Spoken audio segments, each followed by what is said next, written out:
Welcome to Who You Know with Michael Sublett of Odd Moe's Pizza and Arthur Meeker of Extreme Graphics. We're shining the spotlight on businesses right here in the Pacific Northwest, celebrating their growth, their networking wins, and the impact they make in their communities. From small town gems to big community players, this is where connection meets inspiration.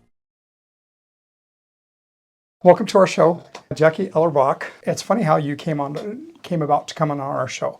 We have a mutual friend. She's been on the show, a good old Bon. Yeah. And she called me from your office. Yeah. And said, I have the best guest for you to be on the show. And so I've known Bonnie for a long time, and she's a dear friend, really close friend. And so when she says she has a great guest, I'm honored to have her call us and have somebody on the show. So you're with the Salem Chamber. Salem Chamber. And what is your role there? I'm the Director of Operations. Oh, cool. And so how long have you been there? 3.5 years. What do you do there? What exactly A do lot. you do? So Director of Operations covers a lot of, it's one title, but encompasses a lot.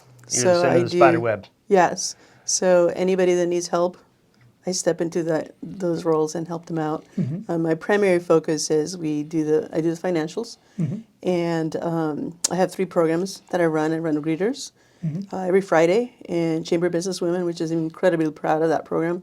And I came up with something called the Green Chair Chronicles, which is an interesting, funny story. But that one I limit to about 15 is the most people I have as guests, because I keep it pretty intimate. So I have one sponsor, and I don't know what we're going to talk about until everybody shows up. Oh, very fun. Yeah. What are some of the topics that you've talked So about? we've gone from what keeps you up at night to who's your favorite superhero. If you had superpowers, what would they be and why? She could do our rapid fire questions. Yeah, These are some of our rapid fire questions. She already has our answer. Yeah. Okay, She's all already- right. she's pretty good at So, this. and I really lead it based on, like I said, when people come in, sometimes I have people I want to connect that haven't been able to connect to others. I'll invite both of them and then sit them together. Oh, I like that. So, yeah. So it's not specific, because you said you have like a women's group and stuff like that. Is this group specific to? No. It's just wide open? It's invitation only, because I want to keep it on purpose. But I do have a wait list, and I do promote it. And so some people come and want to be invited. So I kind of do a quick, why do you want to come? And just basic 1 or 2 questions. And based on that, then I'll invite them. And that leads me to who else to invite. So it's really more like Chamber Business Women. We open it to anybody that wants to register. Greeters. It's hosted by a member every week. But this one is on purpose. This is, I want specific people in those seats. And I don't really know who those people are until I start getting messages. And then, again, I don't form questions beforehand.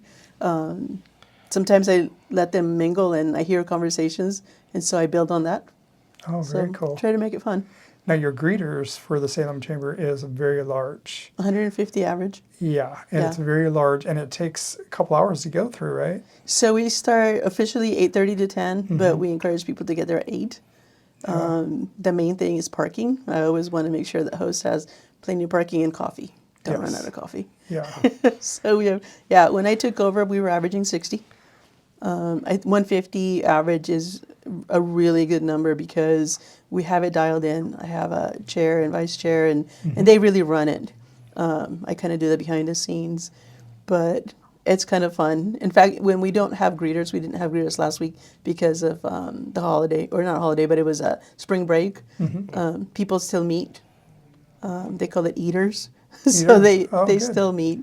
Not as many, but they still do. So Yeah. I love that. Yep. So how did you grow that then?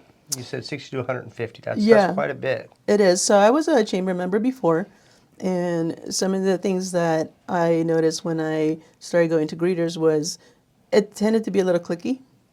And so that was on purpose, that I wanted to not have that. So the ambassadors have been amazing at helping. Our captains have been able to just kind of, we make it to where we have it inviting. It is a big group, right? It's 150. And how do we get there? Just welcoming everybody and letting them do the network and connecting them on purpose. We have a greeters captain, we have a greeters team, and we try to identify where we're going to sit people. And it is technically still a little bit cliquey, but it's open to where anybody can come in and feel welcome.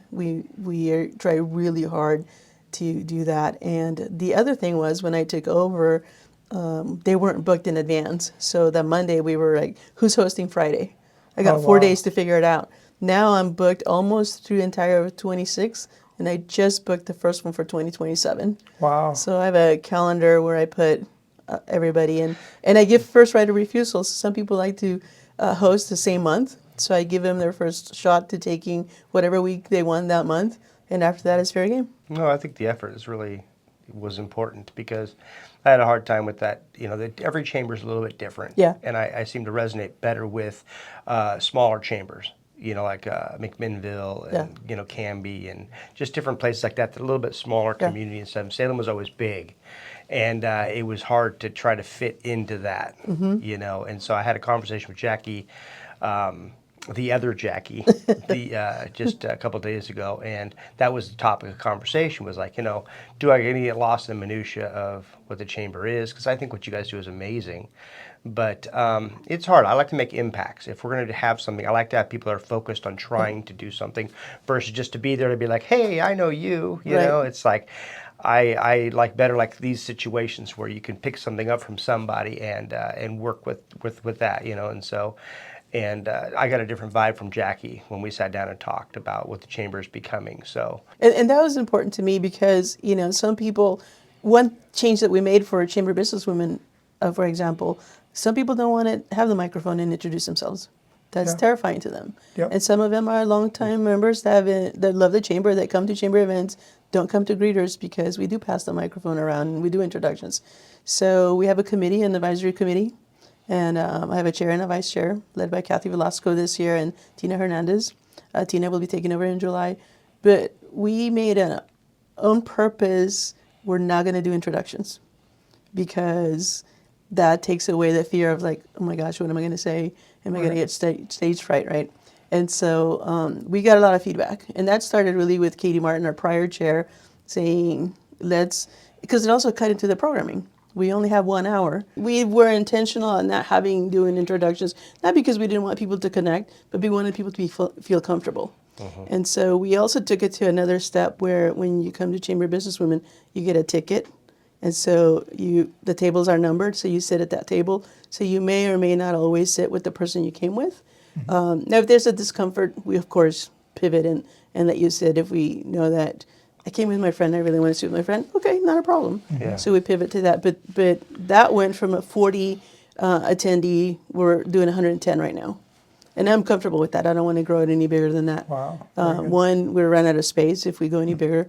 But two, it's just we have on-purpose programming and intentional programming. When I started going to Chamber of Businesswomen, one of the programs was how to plant your garden. And I thought, I'm really busy. At the time I worked for Office Depot, I had several markets, several stores, and I don't have time and I don't like plants. Plants are not my thing, right? And so when we talked to our committee, we talked about what does it look like? What do people want to hear? We did a survey. What do you want us to do programming on? So now we're very on purpose of what the programming is. And how do we deliver that? And we give the speakers more time. So instead of Do you 15 bring in minutes, guest speakers? Is we that what you're we doing? bring guest speakers every month. Last month we had Diane McLaren. So she told the story of Mike and his passing and resilience. So she turned it into something that happened very tragic in her life to resilience and what it looks like today. And that impacted a lot of people. And that's what I'm looking for, having that impact and having people know that they matter. Have you had Bonnie speak yet? Yes, actually, Yes. we Yeah. did. Uh-huh. I went to that one. Yeah. Did you? Okay. Yeah, she did Yeah. amazing. I just love her energy. But Yeah. going back on the greeters, what's really cool about that is it's networking. It is. So how many members do you have at the chamber now?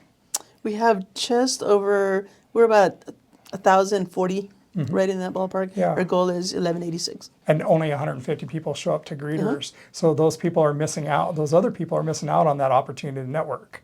They are, however, greeters, so a lot of people think that chamber is greeters, and No. that's it. And Yeah. it isn't. Yeah. We have our forum speaker series, Yeah. and we average 200 or more depending on the speaker. So we have different programming. We have advocacy that we had this morning.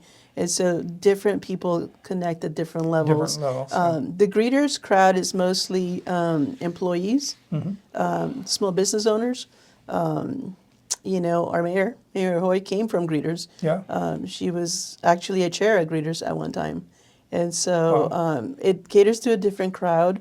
So we try to invite everybody, but we do know that it's more on a different level member than some of our other programming. And that's okay because, sometimes their company grows and they move on to other things and they can send their employees. Yeah, it's interesting because a lot of companies will just pay their dues. Yeah. And then they just don't do anything. Yeah. And be involved, and there's so much to be involved with chambers. I know Salem has all, and you've just touched on some of the stuff. Don't you do fundraisers and stuff like that? So we have one fundraiser. It's the McLaren Golf Classic that's coming up in September. That's the only fundraiser we do for the chamber. The other events are not. That's how we run the chamber essentially. Is it coming up, or did you have the DSA, the awards? The Crystal Apple Awards. Yes. That's coming up in May. Oh, cool. So we're expecting 770. Yeah. That's the Big biggest event that we have. It's actually through the McLaren Foundation. But of course, we're all hands on deck. So we're gearing up for that. We're going to start opening registration pretty soon. Our second biggest event that is actually on the chamber side is First Citizen. And that's coming up April 18th. And our goal is 600. So we're close to the 500 mark right now. I think we're going to hit 600. Cool. Are either one of those themed? Yeah. So the Crystal Apple is geared for teachers to celebrate excellence in teaching. And it's really, like I said, on the McLaren side. First Citizen is to award people that have been nominated in the community that have done impactful things through their lives. And so there's different levels of what a First Citizen is. We have First Citizen, and for the first time we're going to do nonprofit leader because it's been asked about. So this year we're going to do that. I can't quite say what the theme is. Oh, okay. It's the 75th year anniversary, Oh, so we have cool. a few things kind of behind the scenes that we're gearing up for, but it's going to be fun. It's going to Very be a cool. lot of fun. That's really cool. It's a black tie event and a fun night Yeah, for sure. it's the black tie event of Yes. Salem, Yes. right? Yep. You keep mentioning the word purpose for the chamber, which I think is super, super important because that's what the chamber's for. You know, I mean, as a business owners, we know that you can go to the groups and things like that, but to have a community organization that's dedicated to what your purpose is, and that's actually their cornerstone versus just a socialite situation. I love hearing that. I mean, I think that the purpose for businesses to grow, to learn, to explore, to collaborate, all those types of things are very, very important. And that's the one thing that I felt was missing in a lot of the bigger chambers versus the smaller communities, because the smaller communities is just kind of more intimate, when you're dealing with people and stuff. And I love that you cap the certain things that you're doing, because I think that brings a lot of value to it as well. Because I do believe that there's an over-under to effectiveness. And so as I'm sitting here listening to you, I'm kind of acknowledging in my own head all the things that I feel like you guys are doing well, are doing right. And so it's always really good to hear. And so what do you have coming up on the horizon? Because your plate's pretty full as it is right now, and so do you guys have a vision board for the chamber? I mean, do you have something that you are trying, like you said, 1,100 and something members is what you're shooting for. So that's one of them, but do you have others that you focus on or have, a board for? So we have our board retreat in July. So staff is able to attend. Okay. We take notes. They're going to Bali. And so, I wish.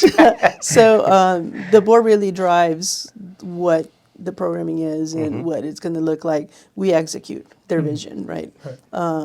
Angela Williams from Huggins is coming in as our incoming president. Ted Ferry is our current president, and he's just amazing, just an amazing individual to know, and his passion for the chamber and our members. So the goal this year is, because we haven't done this specifically in the past, but this year our goal is, after the retreat with all the board members and all the ADs that come, the staff team is going to meet. We're going to meet for a day and kind of go over what the board members want. Is it feasible? Give them feedback on that and execute. We do a lot of programs. We do a ton of them. And the reason why I try to be on purpose, and we as a chamber collectively try to be on purpose, I go to other chambers and see what they look like and what their feel is. And then I come back with, okay, this is how we're going to pivot. And Tom is amazing at letting me kind of do what, like Green Chair, for example. I went to him and I said, I want to do this. And he's like, do you have the time? I'll figure it out, right? So he let me do it. But we would try to listen to our members. We try to listen to what they're looking for and the why. And what's important is to give them a voice. And so that's what we gear our meetings about. How can we best serve our membership? Advocacy is huge. We have a director of advocacy, and he spends a lot of time doing research and testifying, and him and Tom take that on very seriously because it does impact all our members. And in fact, people in the community, whether they're members or not, we're still going to do the right thing because it's the right thing to do. So the rest of us kind of pivot into the board wants certain things and we execute. We don't tell the board no, but we try to say maybe this way or maybe that way. And we have we have a 25 member board and they're all volunteers and they're incredible. Personally, I've been mentored by quite a few of them. And I am as successful as I am because of the mentorships that I've had through our board members. So sometimes when I'm not sure what to do, I can reach out to one of them and they give guidance. And we have a conversation and then we execute based on that. So it's really cool for us, it's passion work. And so we don't have like, these are the milestones we're going to hit is increasing membership. But we want to do it the right way. We want the right member for the right reason. Yeah, exactly. So we want to enhance what we already have and make it better for the existing members and the incoming members. Jackie Roche's done a phenomenal job with membership. She hit a record in January. She had 29 new members in 1 month. And that was just incredible. Again, going back to being on purpose about things. So that's what we do. And we pivot a lot. Somebody asked me recently, do you have a to-do list? And I do. So at the end of the day, I write down like the 10 things I need to get done the following day. And if I get 3 or 4 done, it's a good day. Because sometimes I come in and I have an agenda and something happens and I got to pivot to that. So I think that's a really good way to stay organized. That's one of the things I teach people to do is, small business owners, they go in a million different directions and they need to stop, slow down a second, and write everything down. And because 20% of the things that you do drive the other 80%. And a lot of people don't understand that. So I love what you just said about making a list and doing a rollover the next day, what you didn't get done and do that. That's fantastic. With the chamber stuff that you do and the programs that you're doing right now, what is your favorite thing that you do there? I mean, what is the favorite program? Well, I have so many. Really, my favorite is Green Chair. And the reason for that is because I do make it a very intimate setting. I schedule it for 1 hour and 15 minutes, and I start on time and I end on time. I want to be respectful of people's time. But also the reason for the extra 15 minutes is so we do a picture at the end, and then I post it. The reason I love it is because it is intimate. If you're a first-time member and you're probably not going to want to walk into greeters and see 150 people, right? But if I invite you to Green Chair and there's only 10 or 12 other people, also the conversations can be more intimate. And we've had one specific Green Chair where at the end I had a couple of people ask if they could stay later. And I typically leave the rest of the day just open just in case. And we stayed for 4 hours. It was 4 of us. And just talked about what life is like, what owning a small business is like, the challenges of payroll, the challenges of opening the doors on a daily basis. This is a really in-depth conversation. So I really open it at the end to if anybody wants to stay and mingle, they can. If anybody wants to stay and talk, they can. But it's really, the reason it's my favorite is because of all the intimate connections that happen. And I've received messages even to this day. Now I've been doing it for 3 years where they want to come back or hey, I met this person, we made a connection, and now we're good friends. That's the win for me. Yeah. That's the impact that I want. Yeah, that's the why. That's huge. Yes. That's very huge. And because that goes, a lot of people when they join the chamber, I've been self-employed 40 years, and so I belong to several of the chambers in the Valley and active in them. And the one thing that I noticed is that when people join the chamber, they don't know what to do after that. Right. They give the check and they sign up and they're like, oh, here's the list of the things that we do, and that's it. Yeah. And I know that you guys don't, you go the next step and you help people and you suggest things and things like that. Absolutely. So, and so with your mentorship and your programs that you do, you help people with that because you do have to grow. With the chamber's there to help you, and it's Yeah. not about just donating the money for a business advocacy Right. agency, basically. Right. So I really love that. I think that has been a really good collaboration with Jackie joining our team. We also have Eva, who's at our front desk. The three of us really work together because, as you said, sometimes people want to join the chamber because their friend told them to. So Yeah. they're like, okay, we're going to join, and here you go, and here's your check, and see you later. We don't want that. That's Yeah. not the member that we want. Now, they can't go to everything, nor do they want, we don't want them going to everything. We want to cater to what they're passionate about and give them an ROI for that check that they wrote. With Jackie now being there over a year, we've been able to clean our database and really reach out to those before the renewal, because you don't want to get hey, your membership is due, give us your money, have a nice day. We do touch bases. That's And good. sometimes people don't want to renew, and that's okay. We want to know why, though. Like, Yeah. What? That would be how- the number one question is like, absolutely. how are we not being effective for you? Absolutely, and our retention has increased because of the touch points. Because, yeah, it's nice to have that check, but I'd like to have it again. But to me, it's not about the money, and Yeah. and I think for none of us, it's really about the money. It's about, how do we make connections? How do we impact your business?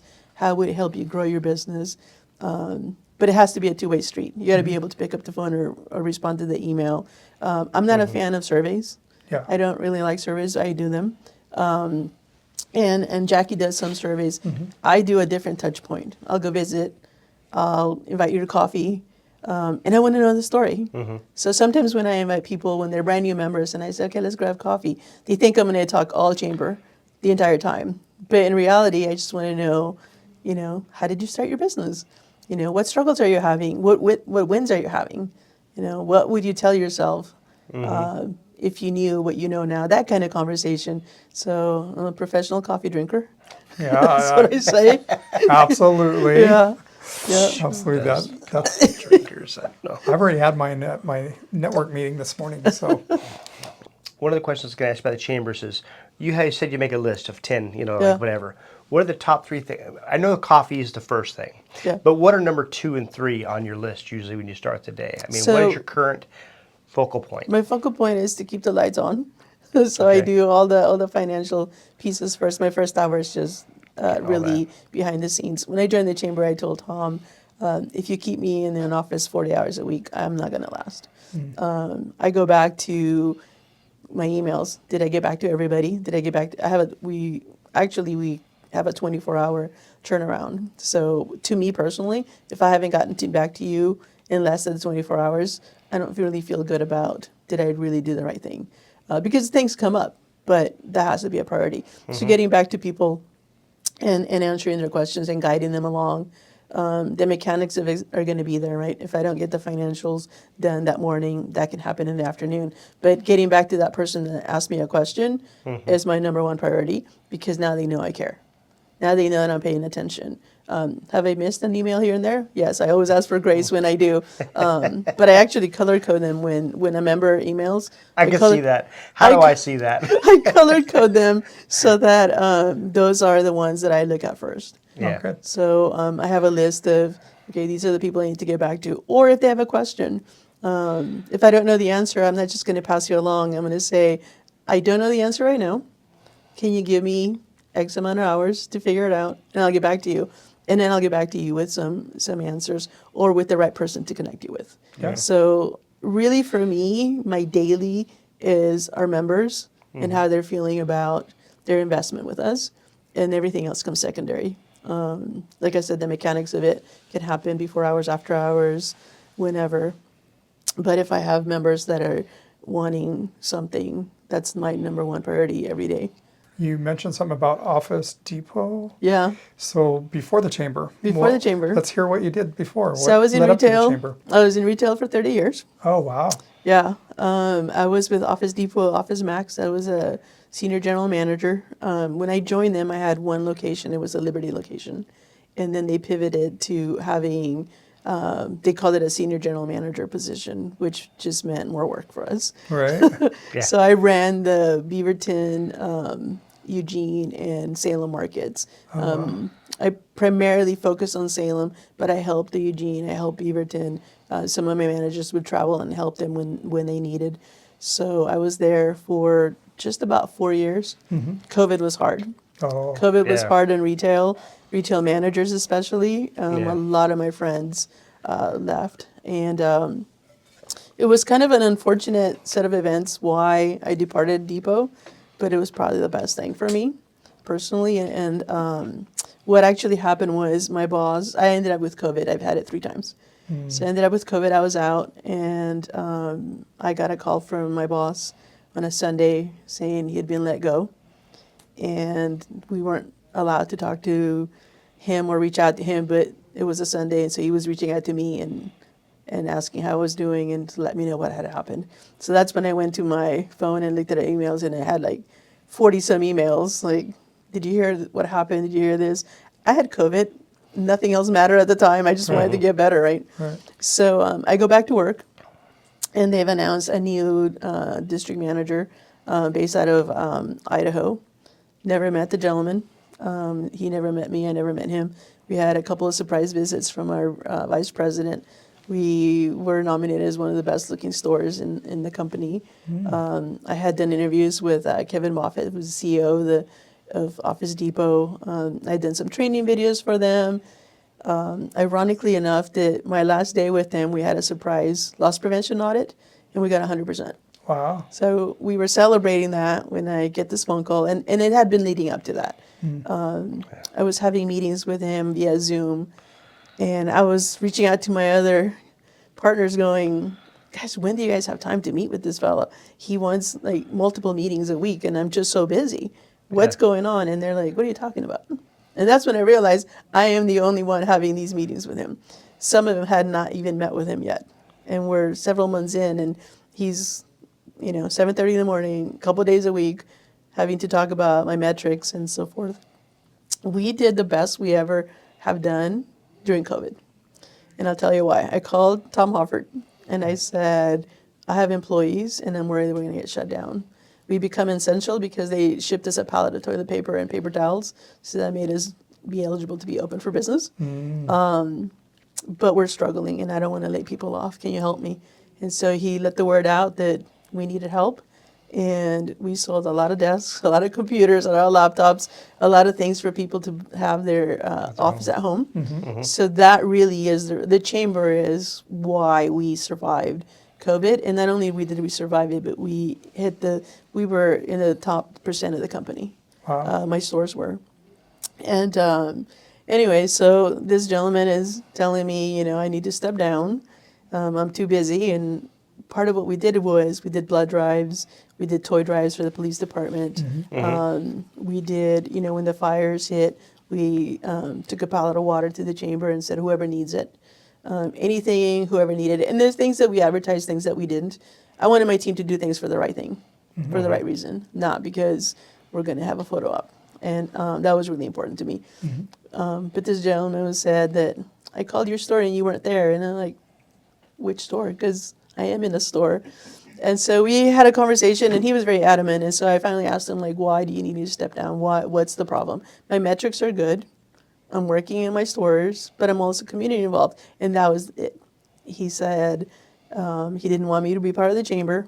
He didn't want me to do the blood drives. He wanted me in store most of my time and to be at a specific store. And I'm like, but that's not the needs of the business. I've grown my team. They can run the stores so that I can be out in the community. And I'm still in the stores working. Yeah. So we agreed to disagree. And so I departed Depot. They say I quit. I say differently, but it's not here nor there.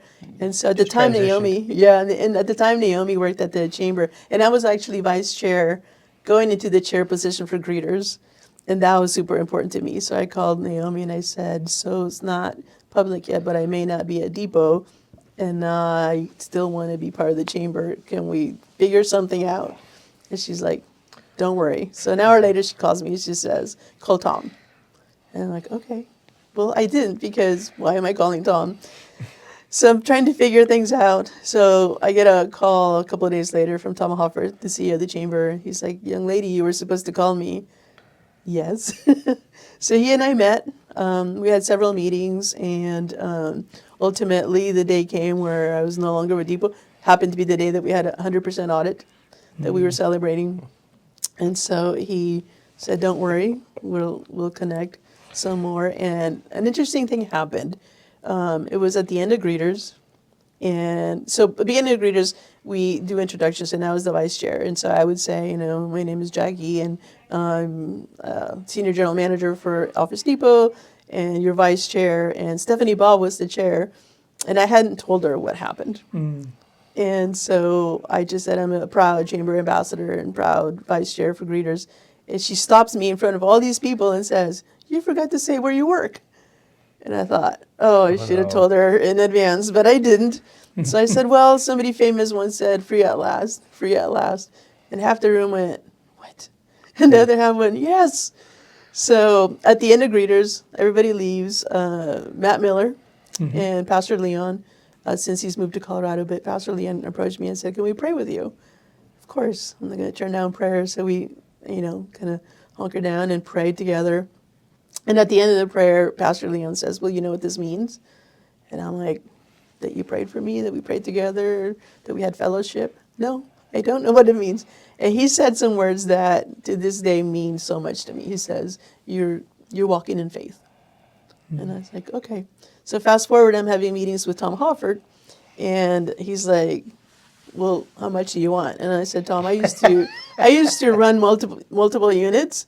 So why don't you tell me what you're offering?" So we got into the how much do you want? No, how much you're offering. Yeah. And so finally I just gave him a number. And he said, "Okay, we can do that." And I said, "Okay, great." And he says, "Do you have any questions?" And this is the thing that really takes me back to that moment when I prayed with my friends. I said, "What am I going to be doing? And what's my title?" And I'm not a title person. I don't care what my title is. I'm there to do a job, and I do it, right? So he looks at me and he goes, "We'll figure it out, and let's walk in faith." I've never heard him say that before or after. And when he said that, I was like, I'm home. I'm in the right place. Nice. So, That's really inspiring. yeah. So that's how I ended up at the chamber. So that's, Wow. Yeah. That's really good. yeah. And the gal that was doing the bookkeeping had given her notice. So he talked to me about accounting, and I am not a numbers person. I don't like numbers. I hate math. And I thought, he said walking in faith, so let's do it. Let's do this together. So I learned accounting, or bookkeeping, really. Yeah. YouTube University. Yes, Yeah. yes. YouTube University, Kathy Gordon, just an amazing mentor to me. Oh, good. The Budget and Finance Committee, they gave me a lot of grace to learn and to make mistakes and to do things. They were a lot of reporting, and once I figured out, I suggested, maybe we don't need this report. And they're like, "You're right, we don't." But it was a lot of humble moments of walking into a Budget and Finance Committee, not understanding what a debit and a credit meant in bookkeeping, not understanding a lot of the dynamics or the mechanics of it. And now I'm really proud to say that for the last 3 years, I've been doing the financials for the chamber, and I'm That's really neat, proud though, of that. because this opportunity gave you an opportunity to grow as well in a way you Yeah. never thought you'd be Yeah. doing. Absolutely. In business, you learn really quick that red is bad and black is good. Yeah, Yeah. absolutely. Yeah. And really, the grace of Tom believing in me, and the grace of the Yeah. committee. And when I called for help, they were there to help me every step of the way. That's really good. And now we have Ascension Accounting who does our end of month bookkeeping, and they do our payroll. Gloria Petrie. Gloria Petrie. Yeah. I pitched that idea for 3 years because my fear was I don't want to make a mistake. And so they finally agreed that yes, let's move forward with that. So I invited her to coffee because I wanted to know, okay, am I going to get along with this individual? And we had the best time. Yeah. And she's just so sweet. she is the sweetest. Yeah. I can text her or call her and like, hey, how do you do this? I'm still learning, but it's incredible that I'm able to do what I just attribute that to the mentorship that the chamber offered me Yeah. and the grace that they offered me. It's nice that you get to do different things. Yes. Because like you were saying, you just can't stick me in an office. I Yeah. can't do that, So it's nice. I mean, one of the reasons I got in the pizza industry is because I got to do so many different little things. Right. It wasn't just behind the counter making pizzas for customers. It was like you do community stuff and promotions and marketing and there's all these different things you got to play around with. And so it sounds like it's a real similar thing. And you would think that most people in the chamber's office, like you go in, you sit down, that stuff. But that's pretty cool. Yeah, I love the it green is. chair thing. I love that the intimate settings you talk about and being able to get personal with people and maybe have enough of a voice to ask questions that are meaningful for what you're trying to accomplish, and then having all the perspectives that you get out of that. That's really a neat thing. I like that. Yeah, absolutely. Do you, I know like Shemeka teaches business classes and stuff like that. Do you guys do you either partner with Shemeka on that type of stuff, or do you guys have your own classes that you? We did. We had something called Lead Business Summit, and it was a program that was brought back that had died down. And our first attempt at it, we were successful. It was our first time doing it, and it didn't really catch on. It didn't really. Now we're between Jackie Roche and myself. We're kind of trying to figure out what it looks like if we brought that back, because we did offer, accounting 101 or how to run a small business or just different topics, but just didn't really catch on. I don't think that because we were so busy and understaffed that we really put in what it needed. And so we took it to the board for approval that maybe we can shelve it for a little bit and see. But, almost all our programming is educational at some point. The great thing about it is because we're making connections with our members, if you call me and you tell me I need help with XYZ, I know exactly who to connect you with. And if I don't, Jackie 2.0 will definitely have some ideas. And that in itself, part of Green Chair too is having those conversations of what are they looking for, and then I can tell them what programming is best for them, so that they're not just going to whatever programs they go, that really wasn't for me. Forum is not for everybody. Chamber Businesswoman is not for everybody. Right. Greeters is not for everybody. But there's something that's going to be. We have Chamber Businesswomen after hours. Maybe you can't come to lunch, but maybe you can come to that. The other piece that I do too with Green Chair is quarterly I do one all in Spanish. Oh wow. So I'm fluent in Spanish. That's my first language. Oh, okay. I'm a little rusty, so I don't practice it as much. My very first one, I went in very, very proud and was going to start it and realized I'm really rusty and I have to translate for myself. Yeah. So, Are but they it was looking fun. at you like, what did you just say? Yeah, yeah. That's not what. I hope that's not what you meant. Yeah. So I haven't done them this year yet, just because a lot of the pulse of the nation right now. I just want to be respectful, but I've been asked like, when is that coming up again? So I think we're gonna. I think that's really important because in what I work in is that a lot of business owners, especially small business to medium-sized business, either have a great service or a great product, but they don't know all the other stuff. Right. And that's why 9 out of 10 small businesses fail, is because they don't know all the other stuff. Right. And so the chamber being that person that can help them with the other things through education is just phenomenal source for small business. I'm a very big advocate for people to join the chamber. It's huge, but participate. That's the number one thing I say. Participate. Yeah, So, and we still have those that just prefer to send that check, but we actually give them the option. We actually recently had a conversation with somebody that had been a member for a lot of years, and they didn't realize everything that we offered. But because we're so on purpose over the last year, that's been our main thing, to be completely on purpose of everything we do. He reached out and upgraded his level because he didn't realize, oh, I'm just at the tip of the iceberg over here. I didn't realize I could be in these rooms with the decision makers. I didn't realize I could do this. I didn't realize I could do that. And that, it's double, Yeah. you know, because one is like, oh my gosh, you remember that long. We could have lost you because we didn't give you an ROI. But we salvaged you because now we are so cohesive. Our team is amazing. We joke all the time.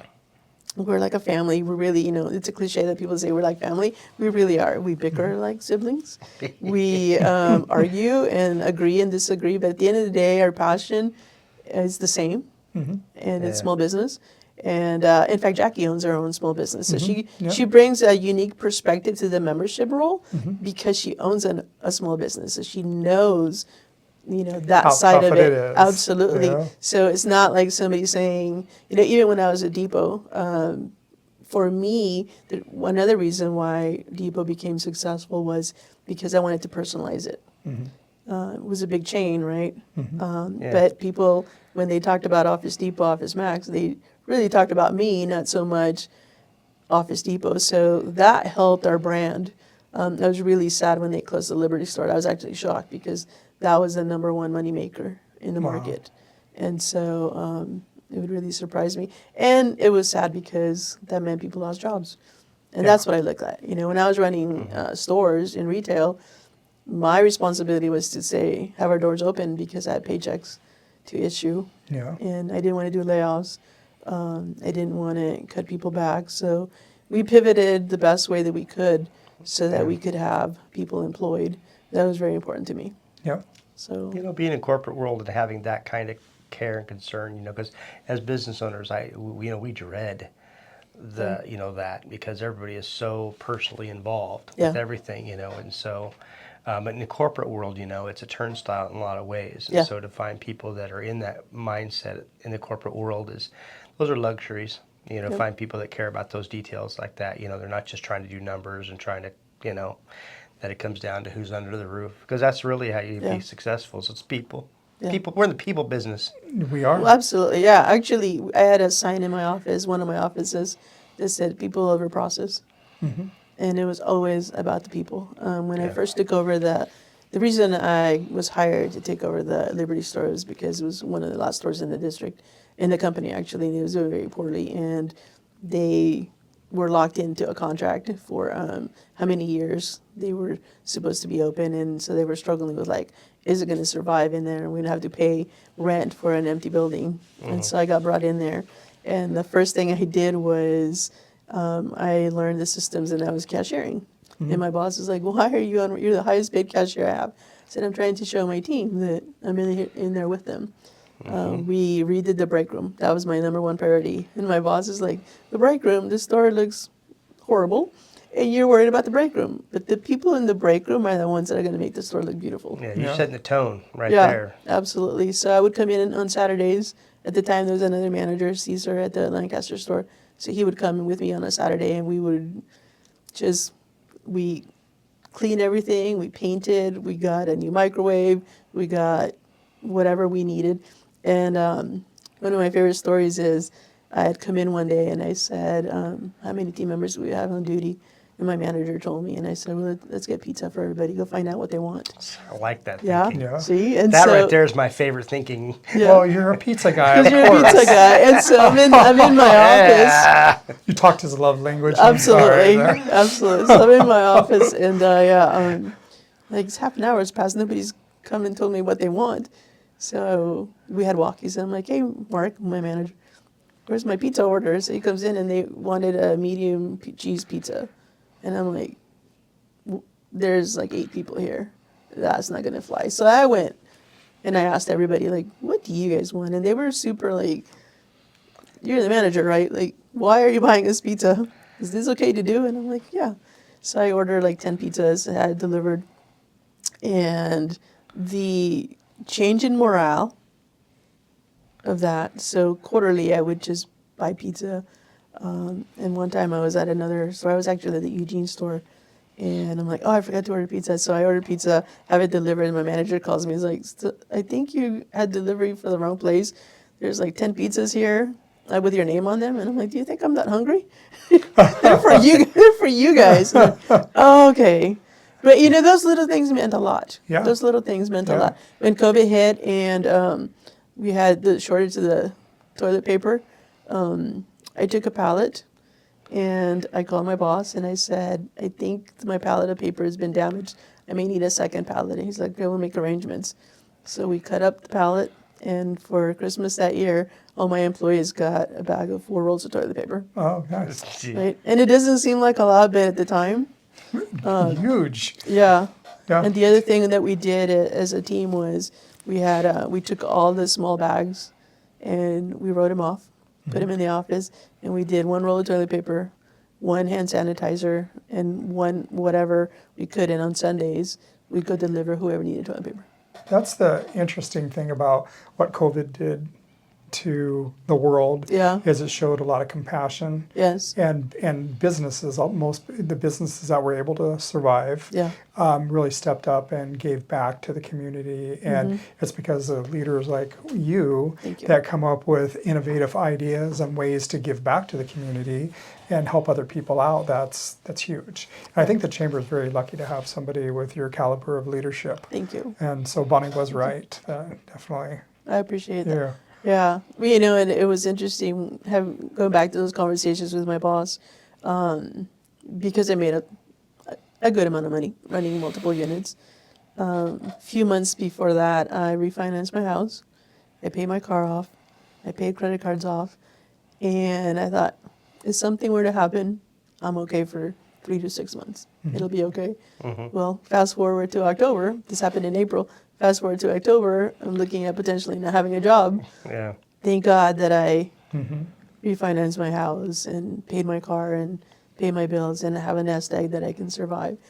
And not even 48 hours later, I was at the chamber. And I was an ambassador, so I had to step down from being a vice chair. So I joked that one of my regrets is I never made it to chair, but I won the lottery because I became staff. Yeah. So Lori Harrelson, actually, she was my incoming vice chair. So she was a vice chair for a very short time, took the chair position that I would have had. So that's my story of I've never made it to chair of greeters, which was kind of my goal that I wanted. So I hadn't taken vacation in a while. It's been a couple of years, especially through COVID. So I talked to Tom, and he's like, "Well, take a couple of weeks off before you actually start." So my official start day was Halloween, October 31st of 22. So what did I do that 2 weeks of my vacation? I volunteered at the chamber office.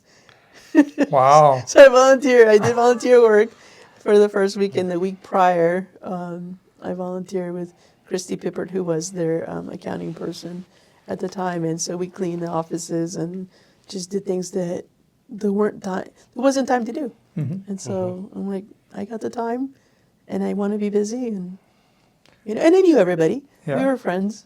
Well, I really So- like that passion that you have for helping other people out, and that's a true sign of a leader.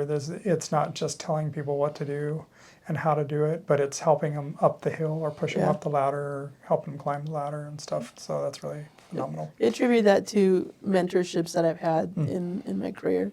And my why really is my brother. My brother was killed by a drunk driver when he was 18. It'll be 37 years this year. And I found out at his funeral, we found out that he had been volunteering at homeless shelters and kitchens, and we had no idea he was doing that. So after his passing, I'm like, I got to pick up that torch. Yeah. I got to pick up that torch. So how am I going to impact Yeah. the world Yeah. on his behalf? So that's my why.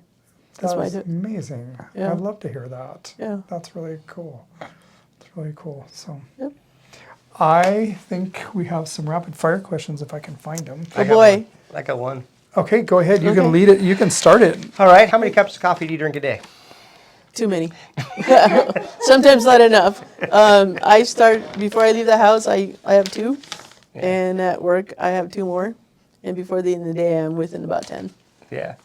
So, what is your non-Chamber of Commerce, what is it that you have that is just not business associated? Because it seems like you're so immersed in the chamber and the activities that Yeah. you do. What is your guilty pleasure for just you? For me, I'm an avid Lego builder. That's What? well, you go into the chamber office. There's some Star Wars stuff everywhere. That is all yours. Oh, Yes. amazing. Oh, that's Yeah, pretty cool. I'm actually Tom and Zach Stone. Yeah. We have a thread on we buy stuff and send each other pictures, or it's 11 o'clock at night and we're building and we're sending each other pictures. For me, Okay. it's mental health. Yeah. I lose the Yeah. world and I just get immersed in my Lego building. I am guilty of looking at pictures and building and going, oh, that did not come out. I don't read instructions well. So, That's me. yeah, so Wielding I go back Legos. and rebuild. Yep. I just Yeah. like, oh, this should go there, and this is how, and I get way ahead of myself, and then I'm like, that doesn't look right. Yeah. Yeah, I love so, that. Sounds like my baking. My baking skills are Are your exactly like that. Are your car mechanic skills? Oh, I don't want to talk about my car mechanics. Oh, no.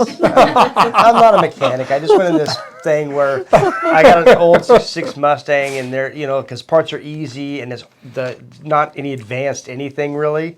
And it was sitting in the field for 30 years. And I said to myself, I am going to learn how to work on a car, because I had zero skills when it came to that. And so I've been slow with the process. Gotcha. Slow with the Slow process. I think we all have like something that, I would have done much better with Legos. yeah. Oh, yeah. I like the Lego thing.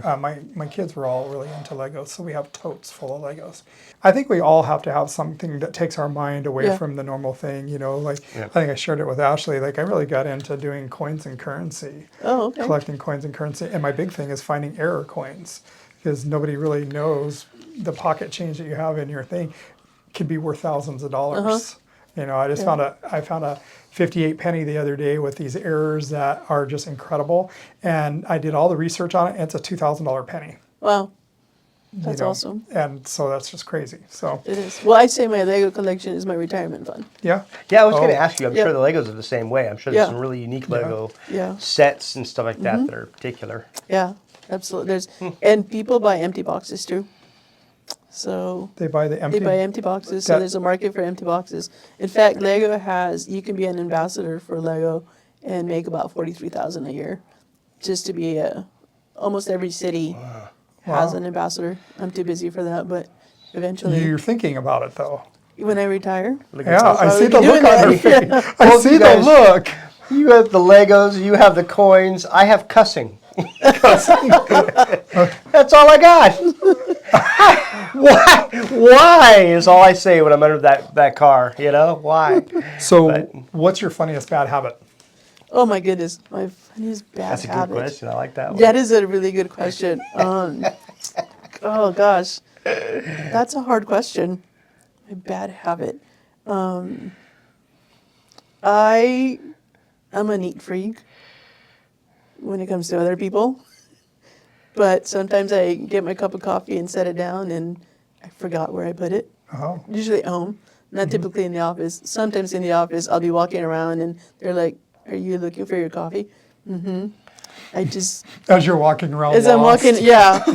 Do you have a special cup at work that you use, or is it just whatever? Because No, I do. I have a couple of cups they're travel mugs that I Okay. have, and they're my favorites. And of course I have like some of our members' stickers on them, which is why I use those. But I have a couple. Blue's my favorite color, so almost everything's gonna be blue. But I sometimes leave it laying around, and then Is it like a mug, or is it like no, a it's a thermal container with a lid? with a lid. So if I drop it, I don't spill. But I've been guilty of leaving it on somebody's desk, and the reason why it's bad is because I don't like when other people do it, and I call them out. But then I'll do it, and I'm like, oh. What's the strangest thing you ever bought? I have tarantulas. Oh, cool. My ever roommate, and so she wanted one, and I thought, okay, before we get into this, so we did a year research, and so I actually have a couple of snakes, California kings, and at one time, I had over 100 tarantulas Wow. in a room dedicated to tarantulas. Yeah, They're that's all like- named Star Wars characters or Star Trek characters. Oh, very cool. I have a Mario, and I have a puppy named Luigi, so there's that. But I had to downsize on those because my mom moved in with me a couple years ago. So I had to downsize on them. But yeah, That's 100 too many tarantulas in my book. Yeah. Is there any other like hobbies or things that you collect like that we should? That you should know about? No, I Yeah. think that's about it. The tarantulas. That really threw me right there. Yeah. Like you don't look like a tarantula person. So. Yeah. If you had one meal to eat for a week, what would it be? Seafood. Seafood. Seafood. Yes. Anything seafood. Maybe pizza, but seafood. What's the funniest thing that you believed as a kid? Oh, the funniest thing I believed in the kid. You know, we never believed in Santa Claus because my dad was like, there is no such thing. But secretly, I did believe in Santa Claus. We're Jewish. We don't celebrate Christmas and the like. But my friends would tease me because they're like, you're Jewish, but you believe in Santa Claus, but you really don't believe in Santa Claus. So I don't really know who I thought Santa Claus was. I just know that he brought me 8 presents during Hanukkah. Yeah, I relate with that because I'm Jewish too. And growing up, my family was all from the East Coast, my grandparents and everything. So there's a lot of Jewish community there. And living in Phoenix, Arizona at the time, there wasn't a lot. And being a little kid and only child at home, my parents, like all my other friends, celebrated Christmas. And so I remember the first couple of years, my parents actually had a Christmas tree in our house because they didn't want me to feel abnormal Gotcha. and stuff. And so and my whole life I've always celebrated Christmas for the commercial side of things with my friends because not very rarely did they come and celebrate Hanukkah with Sure. me. But I was always around the Christmas for the Christmas part of it. So I relate to that. I think I believed in Santa Claus too because Santa Claus blessed me with 8 gifts too. Yeah. What's the weirdest food combo you actually like? I like sardines. I love sardines. Crackers with butter. Yes, with lots of lemon. So I do rice, lemon, and sardines sometimes with the crackers. I've been wanting to go to Clint because they have escargot. I've had it before. I heard that. I've heard theirs is phenomenal. I love alligator, but sardines is kind of off-putting to a lot of people. So Yeah. that's okay.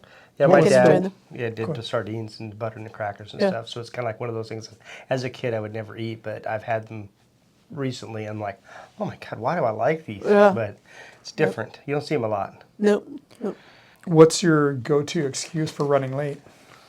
You know, There's a line at Starbucks. This is a funny, yes, Yeah, this is a Starbucks funny line was question. long. So Tom Hoffert, please turn your ears off when you hear this. I don't like being late. If I'm late, there's a problem.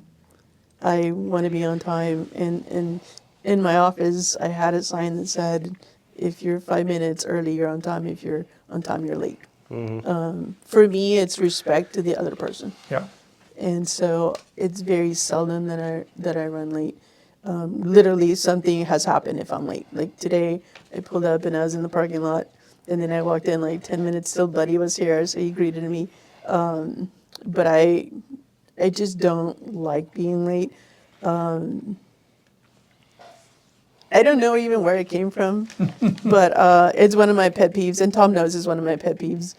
He's often running around doing things, and sometimes I'm texting him like, hey, we have a meeting in 10 minutes. Our staff meetings are 8:30 to 9:30, and the rule of thumb is if I'm leading the meeting, you better be in your chair by 8:30, or we're going to have a conversation, and we end on time because we really, really want to respect. So I don't think I've ever really been late to anything.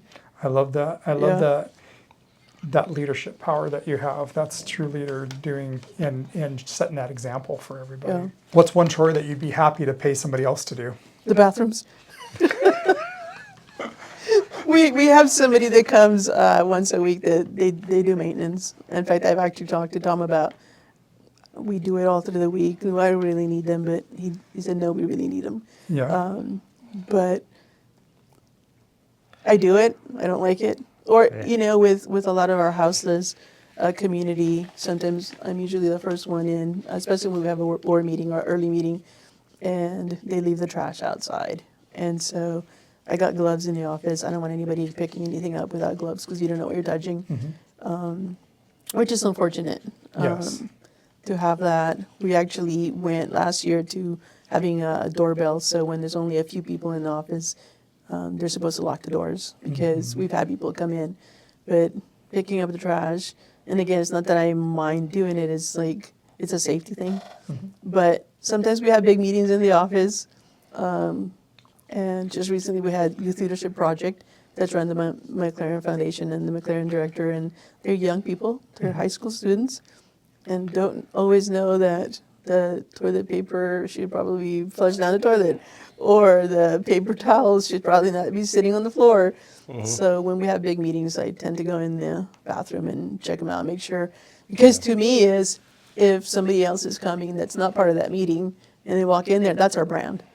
And I don't want them to go in and go, oh my gosh. Yeah. Yeah. So, but I don't like it. So if you had a warning label, what would it say? A warning label? My personal warning label would be, don't ask me a question you don't want to know the answer to. Because I will tell you. Curious about one. We ask, these are all different. Sure. He comes up with, I mean, some of them are similar and stuff, but a lot of them are just different and stuff. So, but what I was curious about is, because you really don't seem like you go on vacation. You know, I know. Your vacations are still community service in Yep. ways and business services and stuff. Where would you want to go on vacation? So in 2017, I went to Hawaii with a friend. It was one of the best vacations. So we try to spend time together once a year, and we haven't. We kind of stepped away from that. We need to get back to that. But we went to Hawaii. So at the time, I worked for Big Lots, and they had just put in a new policy that said that the managers couldn't take more than 7 days off, which was the normal 5-day work week and then a weekend. And so this opportunity was to be gone for 14 days. Yeah. And as you said, I really don't take vacation Yeah. much, and I should, but I don't. And I had gone to my boss and I said, I have an opportunity to go to Hawaii for 14 days, and I know we just have this new policy, but I got all this vacation that I'm going to end up losing at the end of the year if I don't use it. And my stores I always had my assistants trained to, if something happened to me, the store would still function. Yeah. And he said, no, I couldn't go. And I said, okay, I'll give you my notice. He said, okay, you can go. So we went to Maui for 14 days, and it was the best time because I really disconnected. Actually, last year I won a weekend. I was at a meeting, at a function for somebody else, and because I'm staff, we can't, like the raffle prizes, the greeters, we can't participate to win prizes and the like, but this was not a chamber event, and I won Airbnb weekend stay. Oh. And so That's something telling you something. yeah, so they kept, Tasha and Kevin, our friends, so they kept telling me, like, when are you going to take that up? I'm like, I know. So finally one day I said, okay, this weekend. So they said, okay, you're booked, you're good to go. Well, I get there, and it was the only weekend that nobody else had booked. So I had the house entirely to myself. Oh. So I was there Friday night, Saturday, Sunday. I turned my phone off. I didn't tell anybody where I was going. I completely disconnected. I went to breakfast. So nice. I went to the movies. I didn't even have my tablet to watch TV. It was really just, it's Independence, not too far away, but nobody knew I was there. Yeah. A couple of close friends, That's they came in. fantastic. Yeah, I completely just. What you should do is you need to go on your calendar, because I know you've got calendars. Yeah. And you should pick a year, once a year at least, to go on vacation. I know. It's super important. It is. And it's just because time just keeps going and going and going. It does. And if you, like you said, 2017 to Maui, I think I didn't do vacations at all. And now I went on my very first vacation after like 30 years, and it was a 6-day cruise. Or 7-day cruise. And it was like, it took me till day 3 before I realized, oh my God. Shut down. This is so nice. I mean, Yeah. I had 3 more days to just relax. I didn't almost know what to do with myself. But I think that you should go to your calendar, and this way you can organize it out and know exactly. Everybody will know 2 years in advance when you're going to be taking your 1 week or whatever like that. Away. I think you deserve that. I would say you probably deserve 3 weeks. It's good to have some you time too, Yeah. But no, it's amazing. You you wear a lot of hats. I do. I'm actually also a board member for the Salem Police Foundation. So I serve on that board. There's another board that's potentially coming up, and they reach out to me. And so they need a secretary. And so I said, Wow. I tentatively will do it until you guys find somebody else. I think she so- puts her tarantulas to work. Yeah. Yeah, right. So they asked me about my filing. So my filing cabinet is in alphabetical order by date as well. Wow. So one of the board members said that we actually know that this is how you prioritize your days. So we have voted you in as a secretary, so you're it. And I was like, oh, okay. Your time Yeah. management Interesting. skills are impressive. Well, thank you for coming on the show. Thank you for having me. It's Yeah, awesome. I'm gonna call Bonnie and I'm gonna say, Bonnie, you were right. So see, until this is fun because I've talked to you a couple times Yeah. during greeters, Yep. and but you don't really get to know somebody, and this is what this show is about. Yeah. Is that we get to know you, but our people that follow us, they get to know a little bit more about you. Yeah. And like I was blown away, I never knew about the tarantulas, and so I'm really. Yeah. I'm not gonna let that I go don't for a have a little lot while. of friends come over my house. See, and I love spiders as far as that goes. I mean, I'm not like, if I see spiders, I don't go, ah, you know.